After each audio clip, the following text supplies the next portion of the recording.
welcome back, everybody. My first guest tonight is the best-selling author and media personality you know as the co-host of The Breakfast Club. Please welcome Charlamagne Tha God. Thanks for being here. It's always good to talk to you, my fellow South Carolinian. Yes, sir. Now, since the death of George Floyd, there have been something like protests in 380 American towns and cities. What do you make of what's going on right now? I mean, none of it surprises me. You know, it's quite a few perfect storms going on at once. Like I always say that right now, America's being exposed for the illusion it's always been. You know, America advertises itself as an all-inclusive resort, but it's really a private club founded by old rich white men for rich white men, and they make the rules, and we're all caught up in this web of white supremacy. And nothing is going to get us out of that web until you have more privileged white men who are willing to dismantle that system by relinquishing and sharing the wealth and power. You know, and black people, we don't have the power to dismantle that system. We didn't create it. We have the power to force our elected officials to change the way the system is. And that's what these protests are doing to me. And I've said it a million times. Until America, you know, atones for its original sin, which is slavery, through legislation and reparations, no good is going to come to America until that happens. America's going to continue to reap what it sows. Like, this is America's karma. Like, you can't advertise liberty and justice for all, but only offer liberty and justice for white folks. Like, how many times, you know, are we supposed to watch black people brutalized and murdered at the hands of the police? Like, our ancestors were enslaved and built this country for free and didn't get anything for it. And the country feels like it doesn't have to atone for that. Like, no.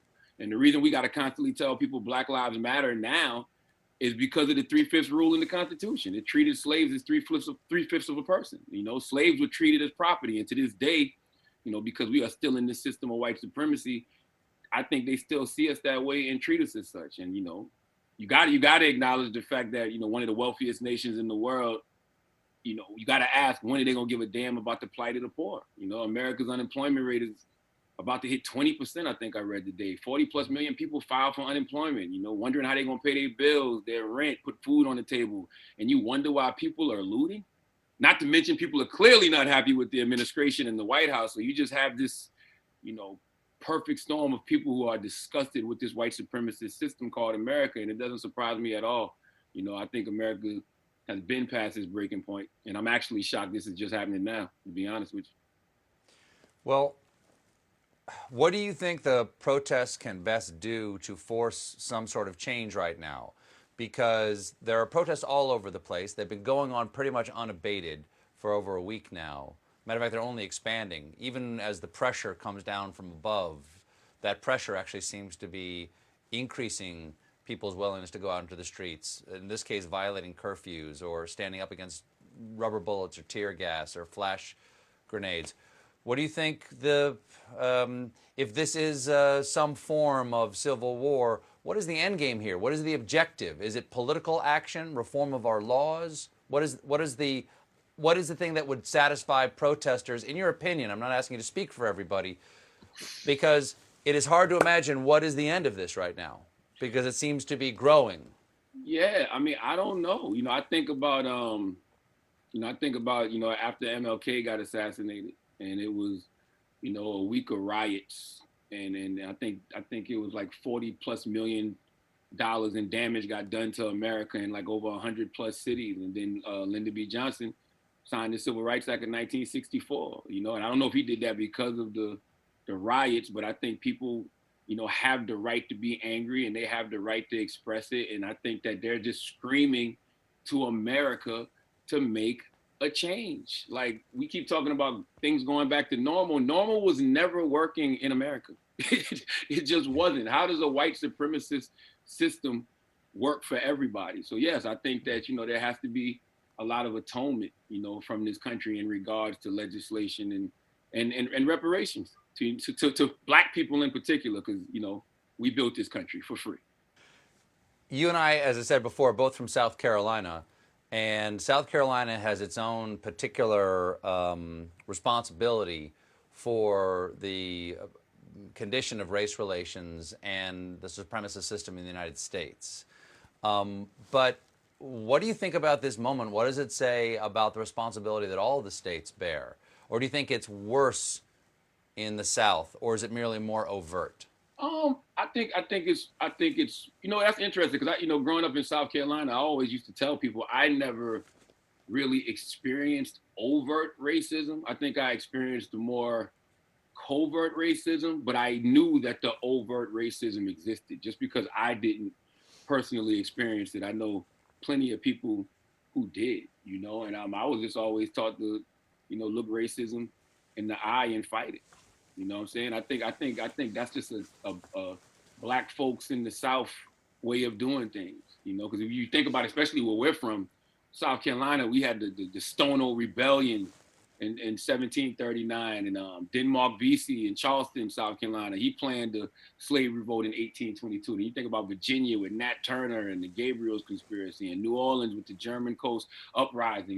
The civil rights era with Rosa Parks and Alabama, and Stokely Carmichael in Mississippi and Alabama, Martin Luther King Jr. That was all the South. So I don't think that we've ever had a problem standing toe to toe with racism. Looking racism right in the eye. I think racists and bigots and white supremacists, they have a problem looking back and seeing us. We see their racism, but they look at us and all they see is property.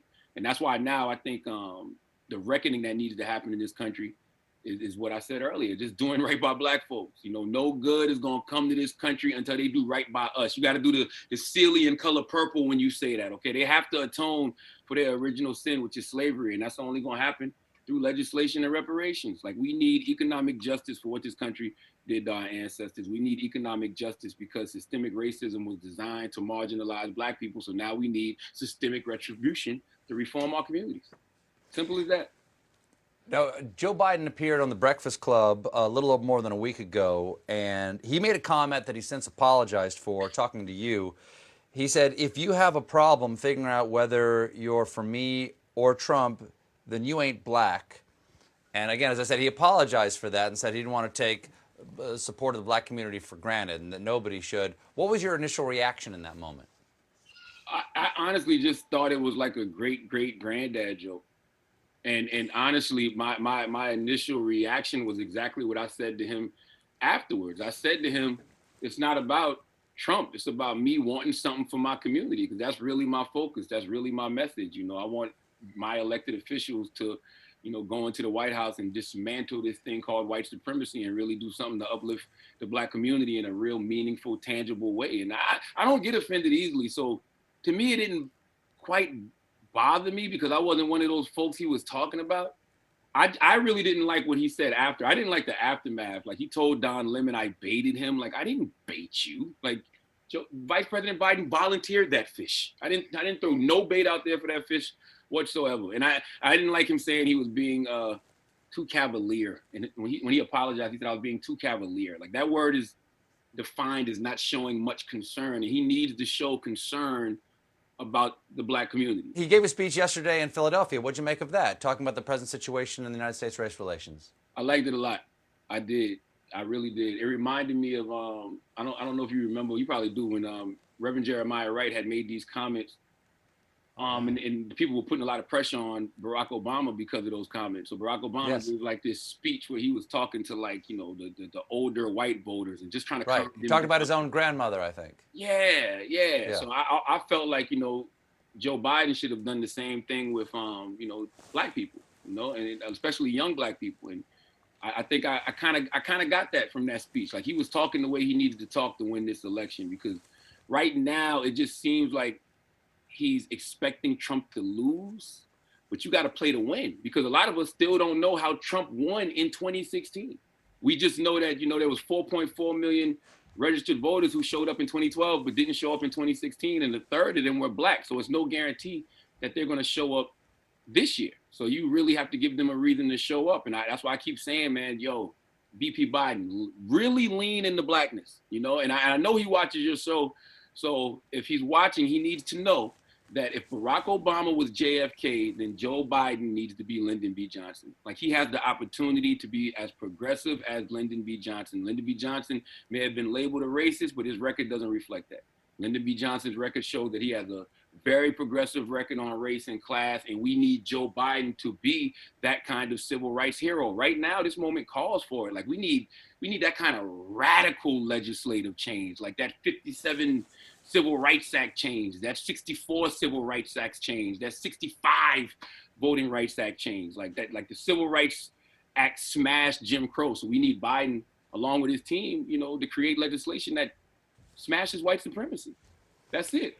Charlamagne, we got to take a break, but don't go away, folks. We'll be right back with more Charlamagne Tha God.